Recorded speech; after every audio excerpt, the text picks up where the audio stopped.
Victory Day in Russia, remembering the fallen, living with grace. They're not marching anymore. But what if their footsteps are still echoing within us? On May 9th, Russia celebrates Victory Day, but what if the true victory lies not in the tanks we see, but in the silence we don't? And if memory is sacred, then how do we, the living, carry it forward not just through words, but through how we choose to live? Every spring, as red flags wave and columns of soldiers move in perfect rhythm, Moscow's Red Square becomes a stage of remembrance. The Victory Parade on May 9th isn't just a military tradition, it's a national ritual. Tanks roll past with thunder. Boots strike the ground in sync. Veterans wipe away quiet tears. The air is thick with pride and pain. But beneath the roar of engines and the thunder of drums, something deeper stirs. It's not just spectacle. It's not just ceremony. It's memory. And here at Mindful Way Television, we believe memory is more than history. It is soul work. It is the invisible thread that connects past to present, reminding us not just who we were, but how we might choose to be. So today, we pause, we reflect, we bow our heads, not only to honor those who have fallen, but to ask a question that reaches into every corner of our lives. How do we remember with intention, not just with silence, but with presence? How can our daily lives become a living tribute, gentle, thoughtful, and awake? Part 1. A march, not of power, but of promise. To many, the Victory Parade is a grand display of strength. But perhaps it's also something softer, a quiet vow. What if behind the uniforms and beneath the heavy armor this day is a promise to the past? A promise that those who gave their lives will never be just names carved in stone. A promise that the gift of peace, so fragile, will not be forgotten or wasted. We don't march to glorify war. We march because peace has a cost, and someone long before us paid it. At Mindful Way, we don't ask how many medals were pinned to uniforms. We wonder how many dreams were left unfinished. How many voices were silenced before they had a chance to speak? As we turn the page, let's see this question gently with us. What does it truly mean to remember with grace? Join us in Part 2 as we look beyond the formation and into the faces, the lives, and the stories that remain. Part 2. The lives behind the uniforms. We ended the last section with a question. What does it mean to remember with grace? To answer that, we need to look deeper beyond the formations, beyond the steel and ceremony, into the hearts of those who once wore the uniform. Look closer, and the parade begins to change. You no longer see medals, you see mothers' sons. No longer just formation lines, but fathers who once held tiny hands. No longer weapons, but dreams that once filled quiet letters home. Every synchronized step in that parade belongs to a life once fully lived. There was laughter in childhood, perhaps under the same sky we walk beneath now. There were whispered promises, exchanged in moments of youth. And there were goodbyes, painful, unfinished, with no chance for a return. To be mindful is to notice what others overlook. To pause not just for silence, but for presence. Behind every uniform is a heartbeat.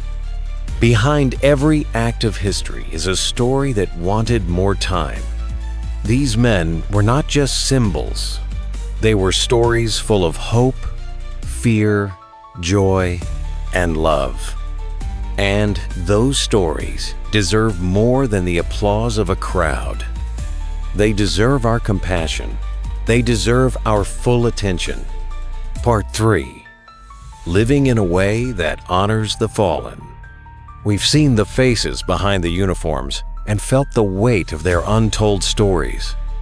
Now, we gently turn inward and ask, what does it mean to carry those stories forward in how we live? We often say, let's not forget.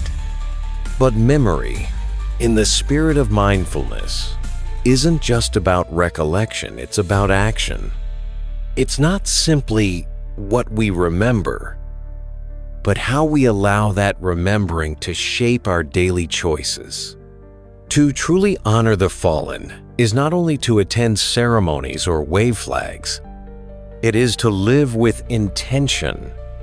It is to breathe with awareness. It is to make each day ordinary, as it may seem, a quiet offering of gratitude. When we walk with presence, we walk for those who no longer can. When we speak with kindness, we speak for those whose voices were silenced too soon. And when we choose peace, especially in the smallest moments, we embody what they never got the chance to finish. So pause and ask yourself, am I moving through life with meaning or simply motion? Am I making space for peace in my habits, my home, my heart? Am I loving the people beside me as if tomorrow isn't promised? Because when someone has laid down their life so you can have yours, then the truest, most radical form of gratitude is to live it well. Part 4.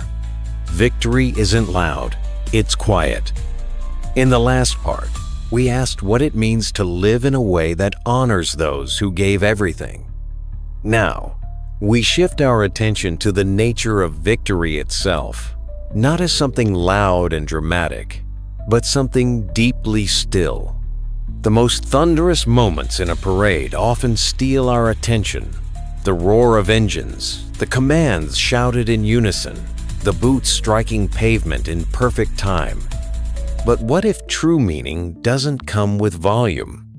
What if real victory isn't something we hear, but something we feel in the quiet that follows? Because true victory isn't found in marching forward with force.